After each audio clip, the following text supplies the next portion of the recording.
안녕하세요. 티거군입니다. 오늘 이론 강의 첫 강의 시간이다, 그죠? 오늘은 물에 대해서 한번 배워볼 거예요. 우리 지난 영상에서 교과서 다운받는 곳 알려드렸었죠? 거기 BJCP 스터디 가이드 열어보시면 42페이지에 이런 내용이 나와 있을 거예요. 여기 보시면 B, 워터 돼 있죠? 맨 첫 부분에 있는 겁니다. 이제 여기 보시면 이렇게 쭉 내용이 있는데 내용이 뭐 영어기도 하지만 그렇게 설명이 좀 친절하지가 않습니다. 일단 제가 요거를 번역기를 돌려놨는데 이 한국말로 봐도 이게 너무 막 설명식이라 가지고 조금 보기가 어려워요. 일단 제가 요거를 뭐 이렇게 천천히 돌려드릴 테니까 뭐 읽어보실 분들은 한번 읽어보시고 조금 뭐 내용에 도움이 되셨으면 좋겠네요.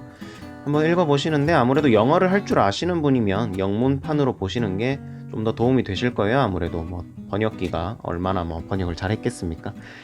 너무 이상한 부분은 제가 약간 수정을 해놓긴 했는데 하여튼 뭐 그렇게 자연스럽진 않지만 참고를 하시고, 그럼 이 교과서 내용에 제가 좀 내용을 좀 추가를 해서 좀 보기 좋게 정리를 해놨어요. 그거 보시면서 한번 시작을 해보도록 하겠습니다. 맥주는 결국 물이다. 맥주는 물이죠. 뭐 보리로 맥주를 만드는 건 다들 알고 계시겠지만 보리를 짠다고 그렇게 많은 맥주가 나오진 않을 거 아니에요, 그죠? 결국 보리에 물을 타가지고 맥주를 만드는 건데, 그 왜 광고에서 전지현 누님이 말씀하시는 거는 이제 맥주를 다 만들고 나서 거기에 물을 타지 않았다는 말이고, 결국 맥주를 만들 때는 물이 무조건 들어가야 됩니다. 이게 우리 교과서 첫 페이지 맨 앞에 있는 내용인데요. 이제 요거를 읽어보면 물은 맥주의 85에서 95%를 구성하며 나머지는 메가, 홉 및 효모에서 추출한 화합물입니다.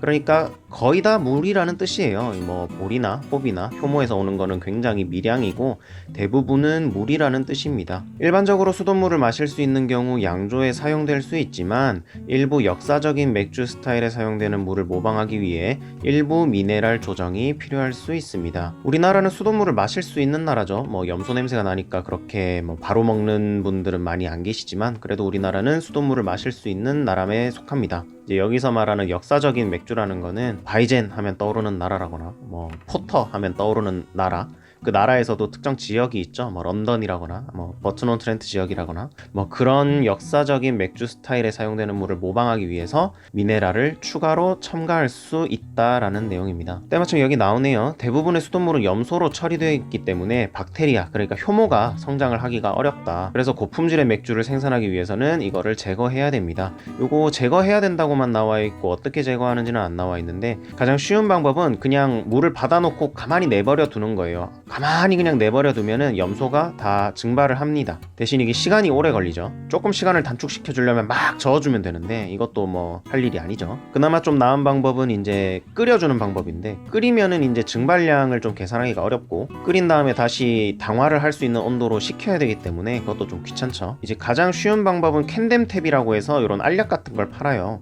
요 알약을 그냥 물에 넣어서 휘 한번 저어주면은 염소가 확 없어지는데, 이제 그거 같은 경우에는 화학적으로 없애는 거라 약간 그냥 찝찝해 하는 분들도 계세요. 뭐 그거는 뭐 취향 차이니까 알아서 하시고, 근데 사실 저 같은 경우에는 이거 염소 처리를 따로 안 합니다. 왜 안 하냐면 어차피 맥주를 마지막에 끓이잖아요. 여기도 나와 있는데 마지막에 결국 뭐 박테리아가 포함되어 있기 때문에 끓여서 살균을 해야 된다. 뭐 살균 목적뿐만 아니라 이제 맥주의 잡내를 제거하고 보일링 호핑을 하기 위해서 결국 마지막에 끓여야 되는데, 저는 그 끓이는 과정에서 대부분의 염소가 이제 제거될 거라고 생각을 하기 때문에 따로 사전에 처리를 하진 않아요. 대신 여기 들어있는 염소가 뭐 당화하는 과정에서 뭔가 문제를 일으킬지도 모른다고 생각을 하는 분들도 계시기 때문에 뭐 그거는 뭐 각자 알아서 판단하시면 될 것 같습니다. 뭐 일단 제 맥주에서 염소 냄새가 난 적은 한 번도 없기 때문에. 그리고 계속해서 역삼투, 그러니까 정수기죠. 정수기를 쓰거나 아니면 증류수를 쓰면 효모 대사에 필수적인 철이나 망간, 구리, 그리고 아연 같은 미량의 미네랄을 제거해버리기 때문에 그냥 미네랄 워터를 쓰는 게 더 나은 선택입니다. 여기서 미네랄 워터라는 건 그냥 아까 말하는 수돗물 말하는 거예요. 아까 전에 말을 빼먹었는데 뭐 염소 제거 이거저거 다 귀찮으면 그냥 미네랄 워터 사서 쓰시면 되겠죠. 뭐 코스트코나 홈플러스에 파는 생수 그거 사서 쓰시면 뭐 돈은 좀 많이 들겠지만 가장 쉽고 편한 방법이 될 것 같습니다.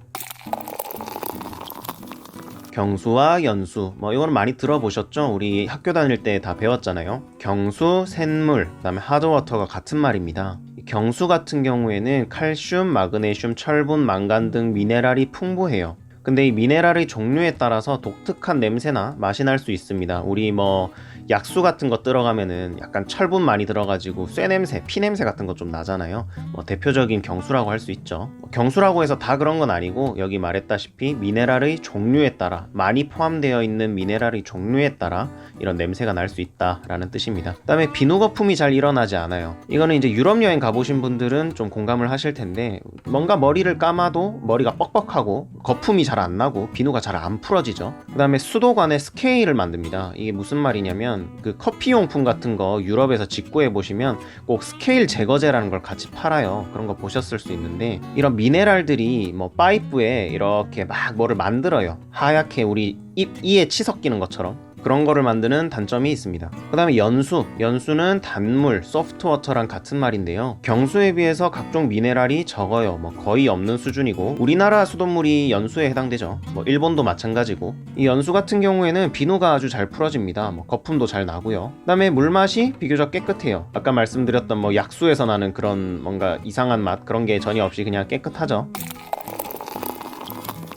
다음 알아볼 건 pH인데, 이 pH가 뭐냐면 일단 이 물은 수산화물과 수소가 결합된 거예요.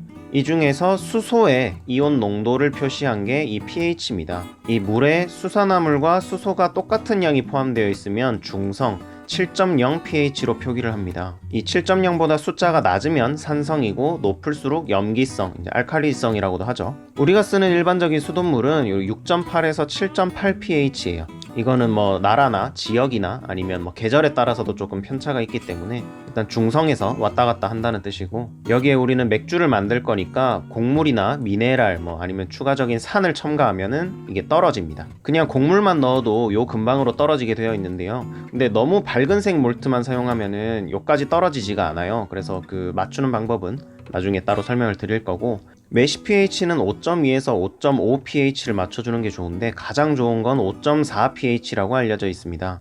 이거는 맥주를 만들기 전에 메쉬 pH고, 완성된 맥주는 4.0에서 4.4 pH, 생각보다 되게 산성이죠. 이 메쉬를 할 때 pH를 아까 말씀드렸듯이 5.4 정도로 적당하게 잘 맞춰주면 호흡이 그저 쓴 게 아니라 좀 혀에 남지 않는 즐거운 쓴맛을 주게 되고요. 뭐 단백질 응고 및 침전을 개선해서 맑아지는 데 좀 도움을 주고, 메쉬의 효소를 증가시켜서 수율을 향상. 사실 우리가 메쉬 pH를 맞추는 가장 큰 이유는 이거죠. 수율을 올리기 위해서. 이 수율이라는 거는 같은 물량과 같은 곡물량을 사용해서 얼마나 달콤한 맥즙을 만들었나 라는 말입니다. 그리고 거품이 안정적이고 밀도 있게 되고, 끓는 동안 색 증가가 감소하고, 그 맥즙을 팔팔 끓이면 마이야르 반응에 의해서 맥주가 점점 색깔이 진해지잖아요. 이제 그거를 감소시킨다는 뜻이죠. 그 다음에 more rounded하고 fuller하고 softer, crisper, more fresh. 그러니까 그냥 무조건 pH 맞춰라 이 말입니다. 뭐 이것뿐만 아니라 굉장히 다양한 특성을 보여주는데, 이거는 제가 간추려 놓은 거고 굉장히 많은 이점이 있어요. 그러니까 pH를 꼭 맞춰줘야겠죠. 그런데 여기서 우리가 간과하지 말아야 할 것은, pH를 맞추면 최소한 물 때문에 이런 문제는 발생하지 않는다라는 뜻입니다.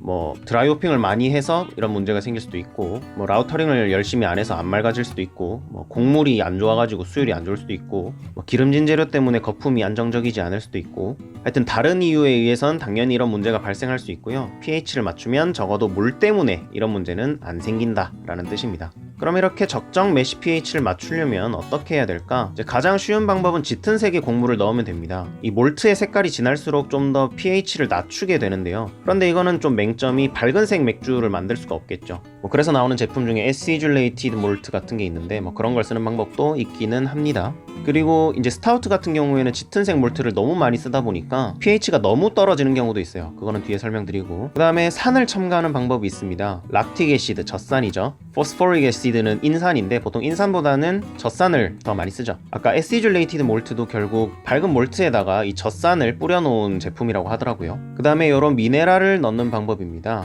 이제 요거는 다음 페이지에서 자세하게 한번 알아보도록 하죠.